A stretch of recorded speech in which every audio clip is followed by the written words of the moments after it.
অনেকদিন পর মেয়েকে নিয়ে বের হলাম একটু ঘোরাফেরা করার জন্য। তো কোথায় গেলাম এন্ড কি রান্না বাড়া করলাম সবকিছু নিয়ে থাকছে আজকের ভিডিও। হ্যালো এভরিওয়ান, আসসালামু আলাইকুম। সবাই কেমন আছেন? আশা করছি সবাই অনেক অনেক ভালো আছেন, আমিও ভালো আছি। এই তো ভিডিওটা সকাল থেকে শুরু করে দিয়েছি নাস্তা থেকে। আজকে ঘরে কিছু বানাইনি, দোকান থেকে পরোটা বাজিয়ে এনে খেয়ে নিলাম। তারপরে দুপুরে হাজবেন্ড বাজার করে নিয়ে আসলো একটা বিশাল বড় দেখে পাঙ্গাস মাছ, একদম বাজার থেকে কেটে কুটে নিয়ে এসেছে। এখন আমি একটু ধুয়ে পরিষ্কার করে তারপরে রান্না করার জন্য নিব, আর অর্ধেক আমি রেখে দেবো ফ্রিজে। তো এখানে আমি কাগজ পলিথিন ভরে তারপরে ভাগ ভাগ করে রেখে দিচ্ছি। মানুষ হিসাব করে এই তো পলিথিন ভরে নিয়েছি। তো এখন একটু পলিথিনটা বেঁধে তারপরে ফ্রিজে রেখে দেব। তো রান্না করার জন্য অর্ধেক নিয়েছি আর অর্ধেক ফ্রিজে রেখে দিলাম ভাগ করে। তো 3 পোটলা হয়েছিল। যাই হোক, তারপরে একটা মুরগিও এনেছিল, তো মুরগিটা কেটে নিচ্ছি। আজকে একটু মুরগিও রান্না করব আর মাছ ভুনা করব আর ডাল রান্না করব। তো এদিক দিয়ে আমি মুরগিটা একদম সুন্দর করে কেটে নিচ্ছি। তো মুরগি আর বাজার থেকে কেটে আনিনি, তো মুরগিটাকে নিজেই কেটে নিচ্ছি। যাই হোক, তারপরে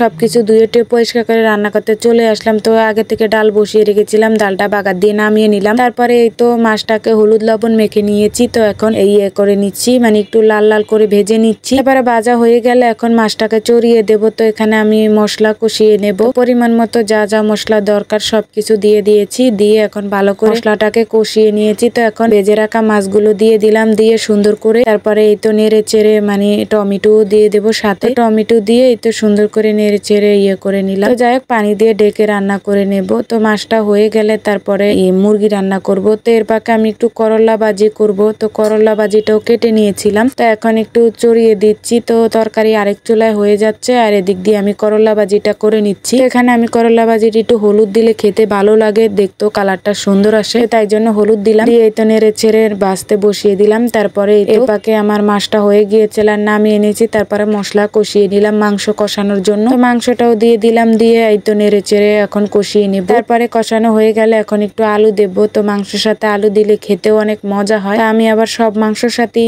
আলু ব্যবহার করি, খেতে অনেক ভালো লাগে। তারপরে রান্না বাড়া চড়িয়ে দিয়ে এই তো ঘরে আসলাম। ফুল ফটা শেষ হয়ে গিয়েছিল, তো হাজবেন্ড নিয়ে এসেছে। তো ভাবলাম ফুল ফাটারটা একটু বাটায় ভরে রাখি। তো এই তো ফুল ফাটারটা বাটায় ভরে রেখে দিলাম। তারপরে এর পাকে খাওয়া দাওয়া শেষ করেছি দুপুরের। তারপরে সন্ধ্যার পর এই তো মা মেয়ে রেডি হয়ে নিয়েছি, একটু বের হব, ঘোরাফেরা করব। এই তো আমার হাজবেন্ডও আমাদের সাথে আছে। তো আমাদের বাসা থেকে একটা রিক্সা নিয়ে নিলাম। তো এখন এই তো চলে আসলাম মেলা। আমাদের এদিকে একটা মেলা বসেছে ছোট বাচ্চাদের, দোলনা, তারপরে নাগরদোলা, তারপরে নৌকায় চড়ে যে সবকিছু একটা মেলা বসেছে। তো আমরা একটা ট্রেনের মতো ছোট বাচ্চাদের, তো সেটাই চড়েছি। তারপরে চড়ে এই তো এখন নৌকায় উঠবো, ও নৌকাতে উঠবো। এই প্রথমবারের মতো উঠতেছি, কোনো সময় উঠিনি, অনেক ভয় করতেছিল। একবার উপরে নেয়, একবার নিচে নামায়, একবার উপরে নেয়, একবার নিচে নামায়, ভীষণ ভয় করতেছিল। তো অনেক মানুষ বসেছে। এই তো নৌকাটা একবার উপরে উঠে একবার নিচে উঠে। তা আমার হাজবেন্ড তো একদম ভয় পেয়ে গিয়েছিল আমার মেয়েকে নিয়ে যে উল্টিয়ে পড়ে যায় কিনা। তারপরে এই তো নৌকা থেকে নেমে একটু